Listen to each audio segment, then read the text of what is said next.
That looks kind of cool. It looks like we behind the scenes. What's up, y'all?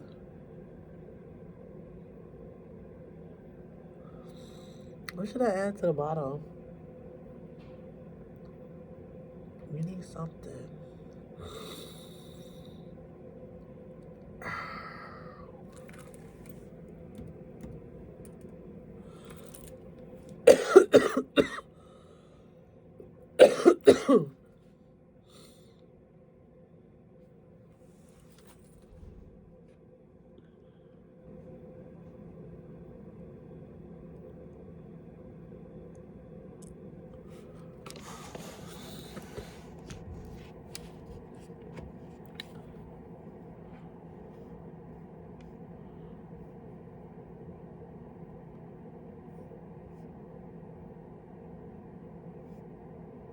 Alright, so on today's episode of What the Fuck Are We Doing?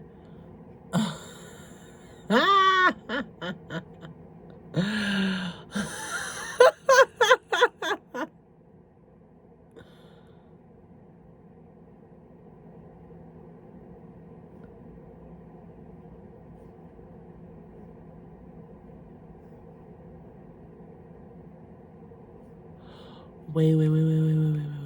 Go back. We work burning billions. Ooh. Not a part 2.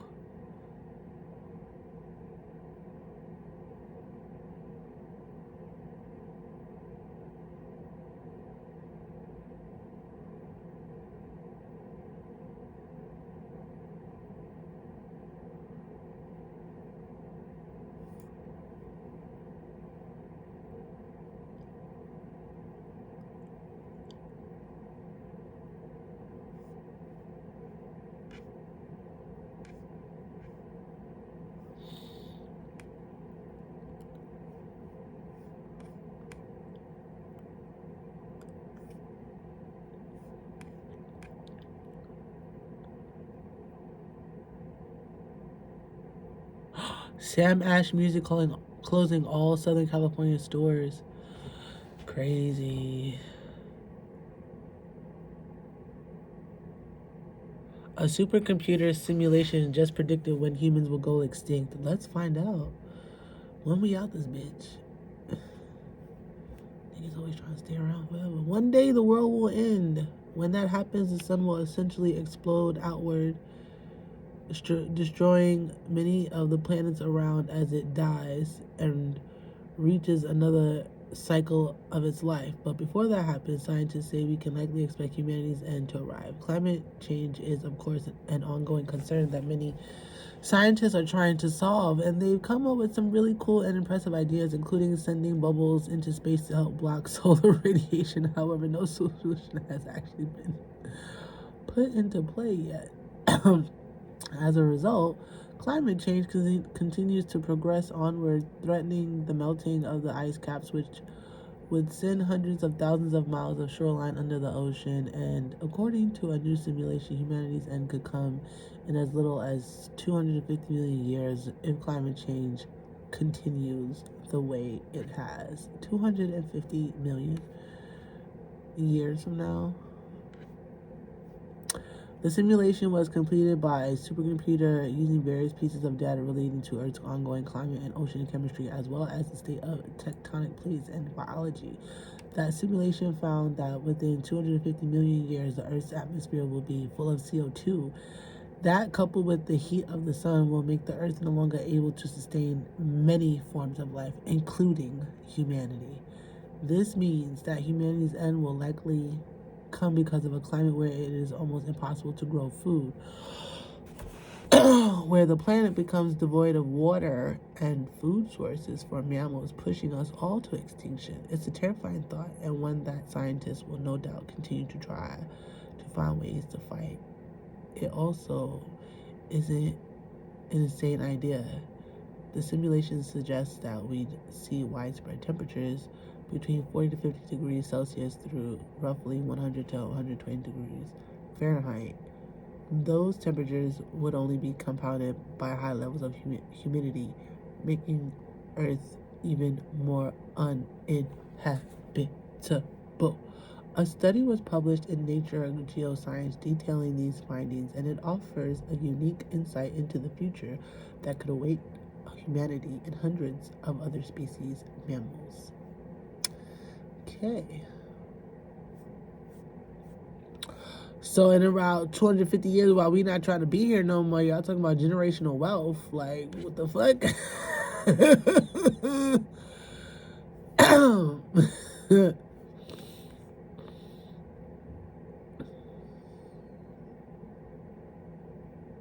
I shopped at Whole Foods Market for the first time in 12 years, and it reminded me why I stopped going in the first place.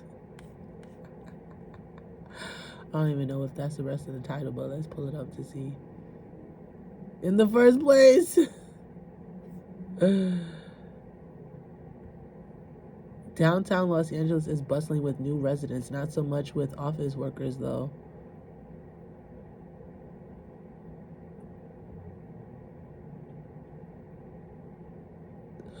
I mean, let's be fair. Who would want to work in shit? People don't even want to live in shit, but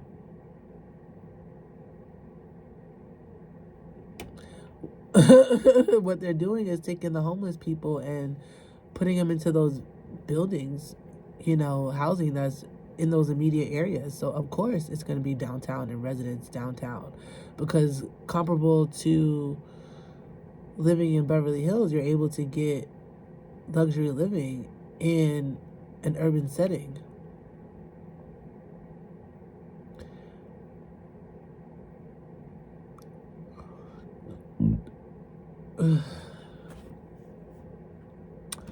But let's look at this WeWork situation.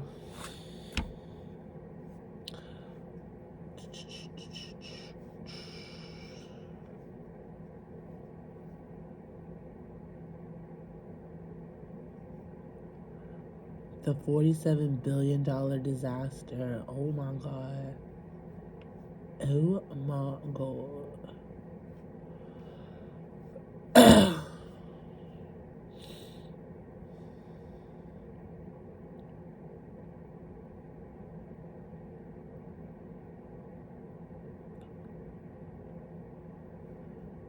Oh, I'm like, I don't hear nothing. Probably going to run out of money by the first time. Phenomenal. Does WeWork's implosion pose a systemic risk? Company went from a $47 billion valuation to near bankruptcy in just 6 weeks. It's been kind of a phenomenal story to watch. WeWork is facing a cash crunch at its current burn rate of $700 million a quarter. It's probably going to run out of money by the first half of next year. How and what is this company going to do if it doesn't hit the public market and raise that money? Hi, welcome to another Cold Fusion video. The idea of a modern-day tech company is shrouded in glamour, casual dress, cutting-edge tech, and a collaborative atmosphere which frees workers from mundane, pigeon-holed work. This dream is exactly what WeWork sells to people. WeWork rents out co-working offices to freelancers, small business owners, and even some tech giants.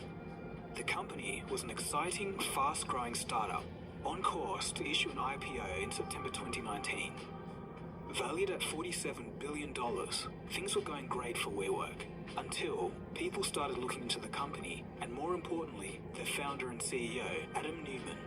From a failed IPO to a disgraced CEO, let's take a look at the story of WeWork.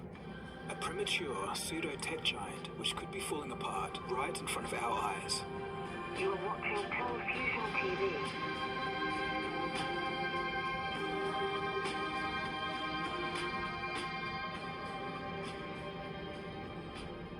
Co-working has been around since the 90s and had been growing in popularity since 2005. Co-working's been around since the 90s. WeWork was founded in 2010. Why did I know about Though this? what made the company popular right from the start was their ability to tap into the market and sell an idea. Open spaces, collaborative areas, it was hip and fresh.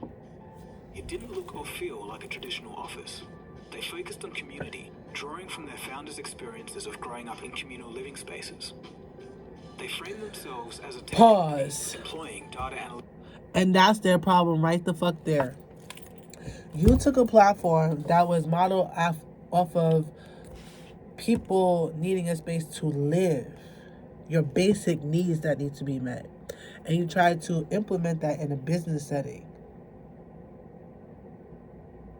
In a lot of cases, you don't need to be in business, especially if you're a freelancer. It's hard. It's très difficile, whether you have money or you don't have money. There's lots of factors that go into starting up a business. And so when you do that, you need support. You do need a community. So I could see why you would implement those things. However,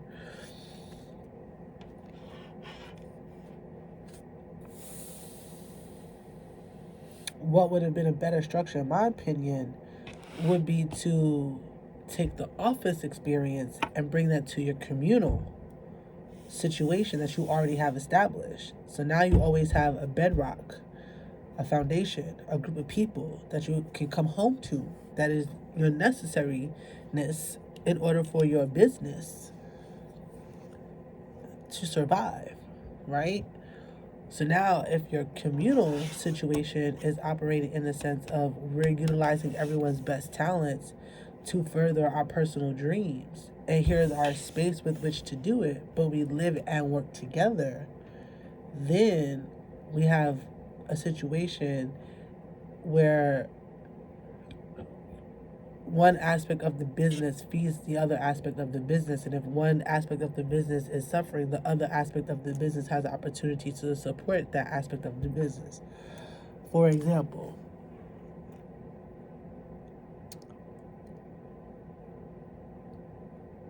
in a world where we've got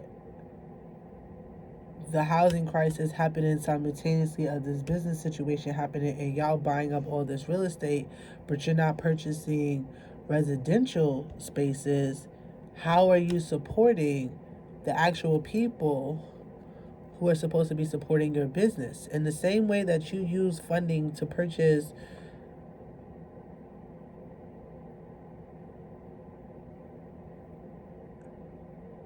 commercial space and then got construction loans to build out these commercial spaces, you could have purchased commercial space, got a construction loan to build out those spaces, but then those spaces could have been rent to own by people like me who need a place to operate their business, but from a home-like setting and would like a community. So now you've got people who are coming out of college, people who are coming out of high school, people who are coming out of marriages, People are coming out of whatever life they're in and coming into this space and automatically having a space to reside, do their business, and have community all at the same time. With one paycheck.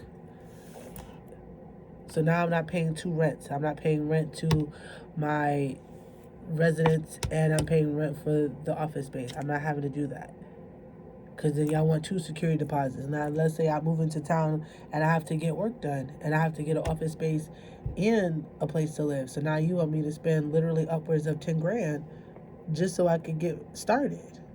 And we already know startups don't be gotten in 10 grand like that. So how are you as a business supporting freelancers and startup businesses and trying to do a hybrid with big giant techs? Because those are the people who you're looking for to pay your big bills. But let's keep it real. Like, you're not going to have a diverse group of people in your space if you don't have that diverse, the diversity isn't there. So to me, that's where y'all stabbed yourselves in the foot. You added to the problem of there not being any space for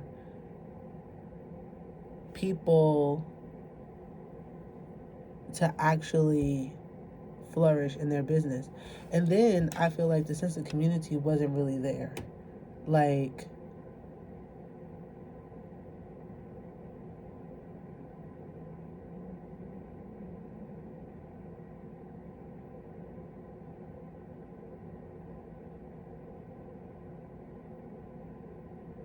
even the day that I got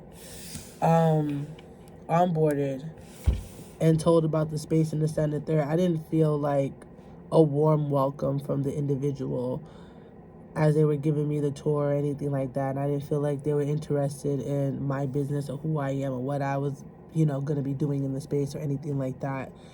And because of that, you attract other people who are also like, well, if they're treating people like that, then I could treat people like that too. So I don't have to necessarily be a community member. I just talk to whoever I feel comfortable talking to if I choose to, and that be that. But there wasn't really that much encouragement in terms of let's everybody get to know one another. I mean, yes, they would have like events and stuff like that, but I wasn't there long enough to get to an event. I came in, I tried to set up my own events, and then I was in the mental health hospital, and then I was away for 3 weeks, and by the time I got back, they had changed the office staff, and I was just like, fuck it, I'm out. And I left because they was charging me for furniture extra on top of the rent.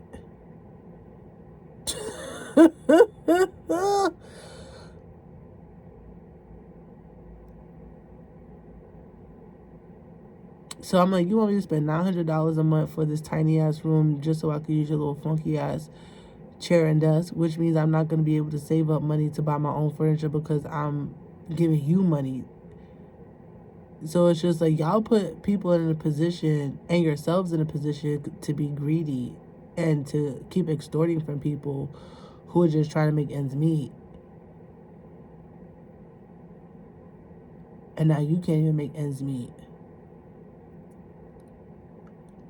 Instead of being like, because it doesn't make any sense. It doesn't make any sense to be a business that houses businesses and not make any money.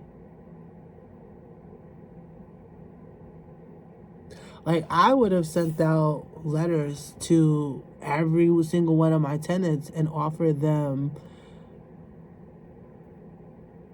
either stock in the company if it's on the stock market, or I would have offered them space.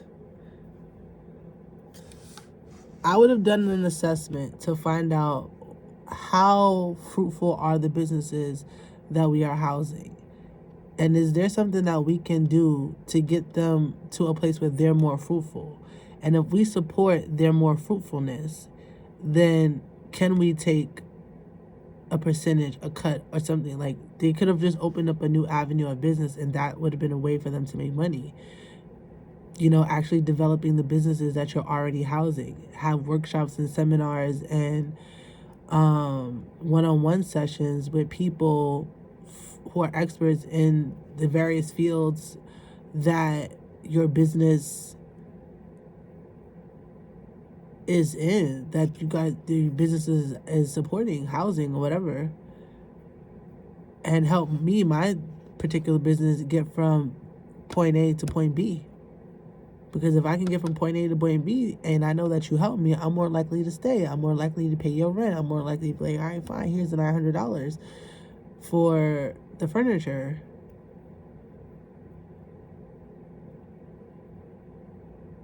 Because now my business is making $1 million, so I don't even give a shit. I'm about to get that corner office with the view anyway. Buy my own furniture and deck that shit the fuck out. You know what I'm saying? So it's just like, if it was me, that's what I would have done. I would have done an assessment on the fruitfulness of the businesses that I'm already supporting and figure out a way to leverage my space with their business development and receive a percentage of their increase as a result, or charge them a flat rate or whatever, but more so a percentage of the increase. I think that would have been a better. Because then it's like, well, if you can increase my shit by 400% and I give you 10, and you do that for every single business that you're housing, other businesses, I feel, would have come to support your space and rent out, simply because now that's the service that you'll offer. You think we want fucking coffee and kombucha? No, bitch. We want business education, real life, from the people who are realistically in the field right now. So what y'all missing the mark on is being a real life business school and being able to house all of these businesses. And then it's like, okay, if I take these courses, y'all could even take it a step further, because depending on who you work with, if we take it a step further and I join, let's say, this club or this program or that's being offered through your experience, then let's say in 6 to 8 months, I walk away with an MBA. And if I go walk away with an MBA just from being, and I have to be at work anyway, now that I spend more time at work because I'm probably going to buy some snacks from the machine. I'm probably going to tell some people who I know could benefit from having a degree. So now it's word of mouth, it's referrals, it's now you're looking good.